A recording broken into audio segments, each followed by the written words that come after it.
Hello আমার Facebook বন্ধুরা, আসসালামু আলাইকুম। সবাই কেমন আছেন? আশা করি সবাই ভালো আছেন।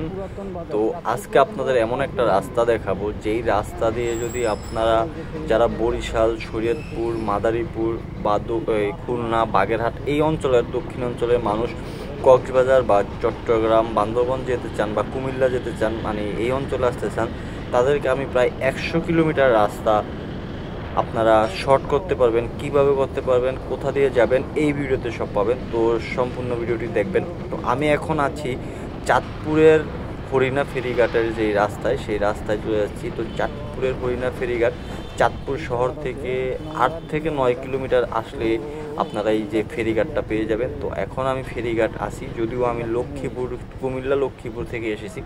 তো এখন দেখেন এই যে এটা ফেরিঘাট। তো আপনারা চাইলে এইখানে তাজা ইলিশ মাছ বা নদীর মাছ দিয়ে হালকা খেয়ে নিতে পারেন। এই যে আমার বাম পাশে দেখতে পাচ্ছেন, এটা হলো মাছের আড়ত। তো আমি যাব ফেরিঘাটে। ফেরি পার হয়ে আমি ওই পাশে যাব ঈদগাহ ফেরিঘাট, যেটা শরীয়তপুরে অবস্থিত। তো আপনারা এই রুটটা ব্যবহার করবেন যারা কুমিল্লা থেকে বা কক্সবাজার, চট্টগ্রাম এই অঞ্চল থেকে, যারা দক্ষিণ অঞ্চলে বিশেষ করে মাদারীপুর, বরিশাল, বাগেরহাট, খুলনা, ফরিদপুর এই অঞ্চলের মানুষ যেতে চান, তো তারা এই রাস্তাটা ব্যবহার করতে পারেন। তো পল্টনে আসলে ফেরি নাই, যার কারণে আমি ট্রলারে উঠেছি। এই ট্রলারে তো এখানে কিন্তু ট্রলার আমি দেখলাম যে এখন নদী শান্ত একবারে, যদিও ঝড়ের দিন একবারে নদী শান্ত, তাই ট্রলারে উঠছি।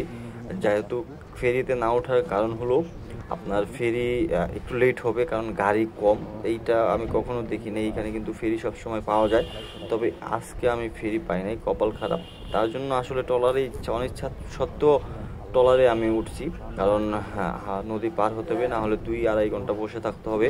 তো ট্রলার ভাড়া নিচ্ছে আমার থেকে 250 টাকা। কিন্তু ভাই দেখেন, যখন মাঝ নদীতে আসছি এত পরিমাণ ঢেউ, মানে 8-10 ফিট করে ঢেউ, বোঝা যাচ্ছে কিনা জানি না, কিন্তু আমি যখন ট্রলারে বসেছিলাম তখন মানে এত ভয় ছিল, কলিজা ঠান্ডা হয়ে গেছিলো। আসলে নিজের জন্য যতটা ভয় ছিল তার থেকে বেশি ভয় যে এই বাইকগুলো যদি কোনো কারণে কিছু হয়ে যায়, আমি সাঁতার পেরে বা কোনোভাবে আমাকে উঠায় নিল, বাইকগুলোর কী হবে। তো এই চিন্তা মানে খুবই ভয়ে ছিলাম।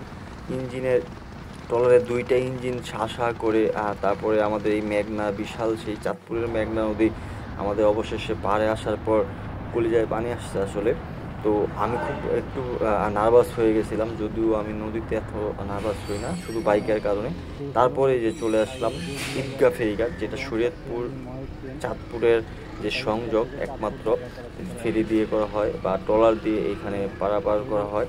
তো আমি ঈদগাহ ফেরিঘাট নেমে গেছি। এখান থেকে নেমে আমি চলে যাব বেদরগঞ্জ হয়ে শরীয়তপুর, মাদারীপুর। তো এইখান থেকে কিন্তু মাদারীপুর যাইতে আপনার বাইক দিয়ে বড়জোর 1 ঘন্টাও লাগবে না। কিন্তু আপনি চিন্তা করেন যদি কুমিল্লা থেকে মাদারীপুর আসেন তাহলে কতক্ষণ সময় লাগবে।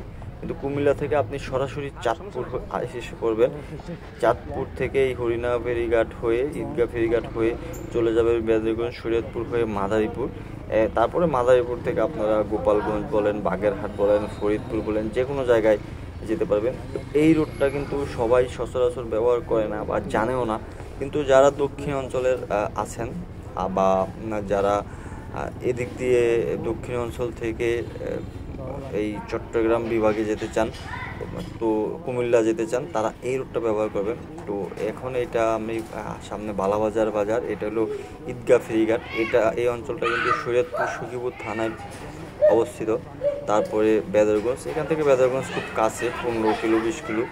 তো আপনার এই ঈদগাহ ফেরিঘাট থেকে কিন্তু আপনার এই শরীয়তপুর যদি ভালোভাবে যান তাহলে 30 থেকে 35 মিনিট লাগবে, আর মাদারীপুর যেতে 1 ঘন্টা লাগবে। তো কতগুলো রাস্তা, কতগুলো সময় আপনার বেঁচে যাবে।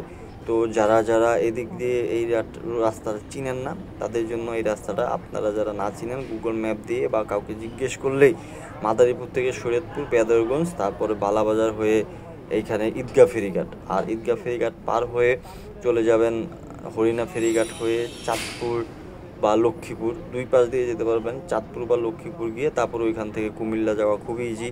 কুমিল্লা থেকে তারপর যেখানে যান, চট্টগ্রাম যান বা কক্সবাজার যান, সব জায়গায়, বান্দরবান যান, সব জায়গায় যেতে পারবেন। তো সবাইকে ধন্যবাদ। আশা করি ভিডিওটি আপনাদের